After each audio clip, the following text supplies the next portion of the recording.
अगर 2 तुलसी दल हनुमान जी को प्रतिदिन अर्पित किया जाए, प्रतिदिन, और हनुमान चालीसा पाठ पूरा करने के बाद अगर उस तुलसी दल को प्रसाद स्वरूप ग्रहण किया जाए तो ऐसे व्यक्ति के जीवन में आर्थिक समृद्धि आती है। तो ये 3 जो संध्या है, इस त्रिसंध्या में हनुमान जी का हम कोई भी पाठ या मंत्र अगर जपते हैं तो समझिए कि जिस मनोरथ के लिए हम इसको जप रहे हैं बहुत ही शीघ्र वो हमारे जो मनोरथ हैं वो पूरे हो जाते हैं। इसमें कहीं कोई तनिक भी संदेह नहीं रहता। अब सुबह अगर संधि काल को हम देखें तो सुबह का जो संधि काल होता है वो 5:30 से लेकर के 6:30 के बीच में होता है। 1 घंटे का जो समय होता है तो 5:30 और 6:30 का जो बीच का जो समय है, आप इसको सुबह का संधि काल पकड़ सकते हैं। जय सिया राम। सब सुख लाए तुम्हारी सरना, तुम रक्षक काहू को डरना। हनुमान जी का एक नाम कष्ट भंजन भी है। कष्ट भंजन का मतलब ही होता है कष्टों को नष्ट करने वाले, कष्टों को दूर करने वाले, कष्टों को खत्म करने वाले। इसलिए कोई भी भक्त संकट की स्थिति में, कष्ट की स्थिति में हनुमान जी को पुकारता है, हनुमान जी की शरण में जाता है, प्रार्थना करता है, पूजा करता है, तो निश्चित तौर पे ऐसे भक्तों के कष्टों का निवारण हो जाता है।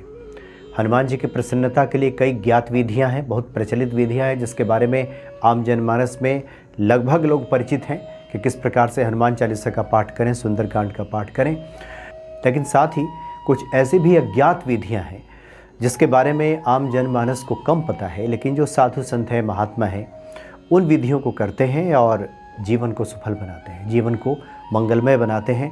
उसी में से एक है हनुमान जी का त्रिसंध्या पाठ विधि। त्रिसंध्या पाठ से लोग परिचित हैं। जो लोग दुर्गा सप्तशती का पाठ करते हैं उन्हें पता है कि 3 काल की पूजा का क्या महत्व होता है। क्योंकि ये जो त्रिसंध्या काल होता है ये संधि काल होता है। प्रकृति एक अवस्था से दूसरी अवस्था में प्रवेश करती है, प्रकृति का एक परिवर्तन बिंदु होता है और यही वो काल होता है जब बताया जाता है कि देवताओं के आवागमन का जो काल होता है, इस धरा से स्वलोक जो देवता आते जाते हैं वो यही काल होता है, जो संधि काल जिसको कहते हैं। ये त्रिसंध्या इसको कहा गया है, 3 बार ये होता है पूरे 24 घंटे में। और इस समय जो कुछ भी हम पूजा अभ्यर्थना करते हैं उसका विशेष फल हमें प्राप्त हो जाता है। उसके कुछ वैज्ञानिक कारण भी हैं, इसकी भी हम बात करेंगे। साथ ही एक प्रश्न सामने आया है जिसमें ये पूछा गया है कि हनुमान जी के हम कृपा पात्र कैसे बने रहें, क्योंकि सबके लिए तो संभव नहीं है कि अब 24 घंटे कोई हनुमान चालीसा का पाठ करता हो, दिन भर हनुमान जी का ही सुमिरन करता रहे। तो क्या कुछ ऐसे गुण हो सकते हैं व्यक्ति के भीतर जिससे कि हनुमत कृपा का वो पात्र बना रह सके? तो इसके लिए तो सबसे पहला जो गुण है वो ये है कि संकट में भी विश्वास नहीं छोड़ने वाले जो लोग होते हैं, कितने भी संकट की स्थिति हो, विपरीत परिस्थितियां हो, जिसके विश्वास का दामन जो छोड़ता नहीं है, जिसका विश्वास कभी डिगता नहीं है, वो हनुमान जी का सहज ही कृपा पात्र बन जाता है। यानी प्रत्येक परिस्थिति में विश्वास बना रहे, विश्वास खंडित ना हो, तो ऐसा व्यक्ति धीरे धीरे हनुमान जी का कृपा पात्र बन जाता है। सच्ची भक्ति वाले लोग जो सिर्फ दिखावे के लिए नहीं, ऐसा नहीं कि अब लोगों को दिखाने के लिए हम कर रहे हैं और उसके बाद भीतर से हमारे कुछ ऐसे भाव नहीं हैं, तो ऐसे लोग हनुमान जी की कृपा से वंचित रह जाते हैं।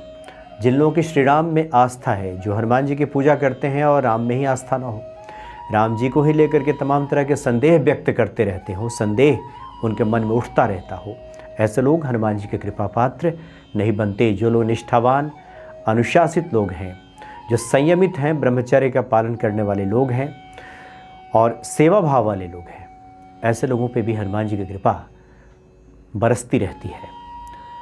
और अहंकार रहित जो कुछ भी, बहुत सारे लोग जो पूजा पाठ करते हैं, पूजा पाठ का भी अहंकार कई बार सवार हो जाता है कि हमने तो इतना पाठ कर लिया, हमसे बड़ा कोई पुजारी नहीं, हमसे बड़ा कोई साधक नहीं, हम तो इतने सालों से करते आ रहे हैं, 35 साल हो गए, 40 साल हो गए, हनुमान जी की साधना में है। तो इस तरह के भाव से जो लोग खुद को अलग रखते हैं वो लोग हनुमान जी के सहज ही कृपा पात्र बन जाते हैं। तो हनुमान जी की ये जो त्रिसंध्या पाठ है, इसके बारे में हम बताएं उसके पहले एक बहुत महत्वपूर्ण बात हम बताते हैं कि अगर जो लोग भी चाहते हैं कि सफलता प्राप्त हो और हनुमत कृपा पात्र नहीं बन पा रहे हैं या उन्हें लगता है कि जो कुछ भी परेशानियां हैं, दिक्कतें हैं, चाहे किसी भी प्रकार की हो, वो किसी प्रकार की दिक्कत हो, जीवन की जो बाधाएं हैं दूर नहीं हो पा रही हैं, उन्हें तुलसी दल का एक विशेष प्रयोग करना चाहिए। क्योंकि तुलसी को विष्णु प्रिया कहा गया है, भगवान विष्णु की बहुत प्रिय है माता तुलसी। तुलसी दल बहुत प्रिय है भगवान विष्णु को। और भगवान विष्णु के जो तमाम अवतार हुए हैं, रामावतार, कृष्णावतार, इन सभी अवतारों में भी तुलसी दल को विशेष महत्व दिया गया है। इसलिए भगवान राम को भी जब तुलसी दल अर्पित किया जाता है तो प्रभु राम बहुत जल्दी प्रसन्न होते हैं। और इस हिसाब से देखा जाए तो हनुमान जी की भी प्रसन्नता हमें प्राप्त हो जाती है। इसलिए हनुमान चालीसा करने के पहले अगर 2 तुलसी दल हनुमान जी को प्रतिदिन अर्पित किया जाए, प्रतिदिन, और हनुमान चालीसा पाठ पूरा करने के बाद अगर उस तुलसी दल को प्रसाद स्वरूप ग्रहण किया जाए तो ऐसे व्यक्ति के जीवन में आर्थिक समृद्धि आती है, आर्थिक संपन्नता आती है, सफलता प्राप्त होती है और विजय श्री उसको प्राप्त होती है। कहीं भी ये हारने वाली स्थिति और संकट वाली स्थिति ऐसे व्यक्ति के जीवन में नहीं रहता। तो ये बहुत ही अचूक प्रयोग है जो तुलसी दल का प्रयोग है। अब जिस महत्वपूर्ण विषय के बारे में हम बात कर रहे थे कि हमने कई बार देखा है कुछ साधु महात्माओं को कि दोपहर के समय में भी जब मंदिर बंद भी हो जाता है तो बैठ करके कुछ पाठ कर रहे होते हैं। तो हमने जिज्ञासावश पूछा भी है कई बार कि अभी तो मंदिर बंद हो गया, इस समय पूजा पाठ की मनाही की गई है कि इस समय आप पूजा पाठ ना करें, फिर आप ये कौन सा पाठ कर रहे हैं या फिर कौन सा जप कर रहे हैं। तब वो बताते हैं कि त्रिसंध्या के तहत आता है। अगर संभव हो जाए तब तो दीप जला लीजिए त्रिसंध्या में, लेकिन संभव नहीं है तो 3 संध्या अवश्य अपने इष्ट का स्मरण करना चाहिए, हनुमान चालीसा का पाठ करना चाहिए या फिर जो हनुमान जी का कोई भी मंत्र है उसका जप करना चाहिए। क्योंकि जो त्रिसंध्या है, सिर्फ त्रिसंध्या ये मामूली नहीं है, इससे प्रकृति, मन और चेतना आपस में जुड़ी हुई है। इस 3 संध्या की हम अगर बात करें तो चूँकि एक अवस्था से दूसरी अवस्था में प्रकृति गमन करती है, प्रवेश करती है और यही संधि काल होता है। और इससे ये होता है कि ध्वनि, प्रकाश और गति में भी परिवर्तन उस समय हो रहा होता है। अगर आप वैज्ञानिक दृष्टिकोण से देखें तो ध्वनि में भी, प्रकाश में भी और गति में भी परिवर्तन हो रहा होता है। तो इससे ये होता है कि मन हमारा स्वाभाविक रूप से स्थिर हो जाता है और देवताओं के आवागमन का ये समय तो होता ही है। इसलिए जो भी हम पाठ करते हैं उसका हमें विशेष फल प्राप्त होता है। जैसे समझने के लिए, अगर जैसे हम मोबाइल को रीस्टार्ट करते हैं, जब उसका फंक्शन ठीक नहीं होता, जब सही तरीके से वो काम नहीं करता तो हम मोबाइल को रीस्टार्ट करते हैं। तो रिस्टार्ट करने से होता है कि वो जो तमाम तरह के अवरोध हैं, बाधाएं हैं, मोबाइल की दूर हो जाती हैं। उसी प्रकार से जब त्रिसंध्या में हम उतरते हैं, वंदन करते हैं, पूजन करते हैं ईश्वर का, तो हमारे भीतर की भी जो नकारात्मकता है, जो अवरोधक तत्व है, वो उसी प्रकार से दूर हो जाते हैं जैसे मोबाइल को रीस्टार्ट किया जाता है। बिल्कुल व्यक्ति रिफ़्रेश हो जाता है, एक नई ऊर्जा से वो लबरेज हो जाता है, भर जाता है। और एक और बहुत महत्वपूर्ण बात है कि सुबह सुबह जो लोग पाठ करते हैं हनुमान जी का, वो समय क्या होगा ये भी हम आपको बताते हैं। तो पहला होता है कि ब्रेन के जो वाइब्स हैं, जो सुबह सुबह ये शांत रहता है, ये तमाम तरह की जो हलचलें हमारे दिमाग में नहीं रहती। दोपहर में हम कहते हैं तो हमारा जो फोकस है वो पिक पे होता है, जब सूर्य ठीक ऊपर आसमान में होते हैं, मध्य में जब होते हैं। और संध्या काल में जब हम पाठ करते हैं तो बिल्कुल रिलैक्स मोड में हमारा शरीर आने लगता है और हम रिलैक्स होने लगते हैं। तो जो चीज़ें हमें चाहिए अपने जीवन में वो सब उस प्रकृति से तादात्म्य में उसका बैठने लगता है और चीज़ें हम तक आनी शुरू हो जाती हैं। इसलिए इसका बहुत विशेष महत्व है। अब सुबह अगर संधि काल को हम देखें तो सुबह का जो संधि काल होता है वो 5:30 से लेकर के 6:30 के बीच में होता है। 1 घंटे का जो समय होता है, तो 5:30 और 6:30 का जो बीच का जो समय है, आप इसको सुबह का संधि काल पकड़ सकते हैं। जो लोग जब भी पूजा पाठ करते हैं वो तो करें ही, लेकिन त्रिसंध्या का मतलब ये है कि इस घड़ी में 5:30 से 6:30 के बीच में बैठ करके अगर हनुमान जी का कोई हम सुमिरन करते हैं, कोई पाठ करते हैं, भजन करते हैं, तो उसका विशेष फल प्राप्त होता है। तो ये पहली संध्या की पूजा हो जाती है।